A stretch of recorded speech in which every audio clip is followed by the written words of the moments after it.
భద్రాచలం రామయ్య ఆలయం పేరిట యూఎస్ఏకు చెందిన భద్రాద్రి శ్రీ రామ టెంపుల్ నిర్వాహకులు కోట్ల రూపాయలు విరాళాలు సేకరిస్తున్నారని భద్రాద్రి ఆలయ ఈవో రమాదేవి ఆరోపించారు. ఈ విషయంలోనే యూఎస్ఏ ఆలయ నిర్వాహకులతో వాగ్వాదానికి దిగారు. Bhadradri Sri Rama temple of USA పేరుతో భద్రాచలంలోని ఆర్యవైశ్య సత్రంలో సీతారాముల కళ్యాణం చేసేందుకు సిద్ధపడగా ఈవో అడ్డుపడ్డారు. భద్రాద్రి పేరుతో విరాళాలు ఎలా సేకరిస్తారని మండిపడ్డారు. భద్రాచలం పేరును ఎలా ఉపయోగిస్తారని కూడా ప్రశ్నించారు.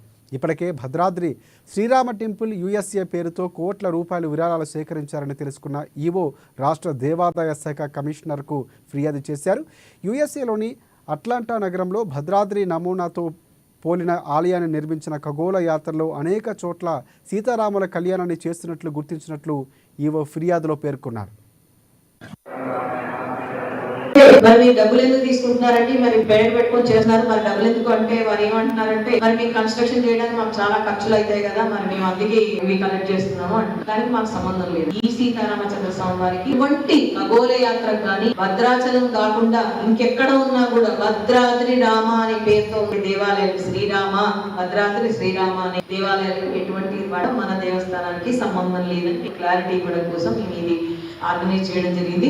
మరి ఇక్కడ 17వ తారీఖు కూడా కళ్యాణం జరుగుతుంది. మరి సేమ్ అభిజిత లగ్నం అంటే అది అందరూ పెట్టుకోవచ్చు, కళ్యాణం అంటే అందరూ చేసుకోవచ్చు, కానీ భద్రాద్రి శ్రీరామ అని మేము కొంచెం అబ్జెక్షన్ చేస్తున్నాము. అందులో మీరు చూస్తున్నారు, ఫోటో కూడా చూస్తున్నారు మీరు క్లియర్ గా, ఇది ఖచ్చితంగా మన స్వామి వారిదే వేసుకున్నారు.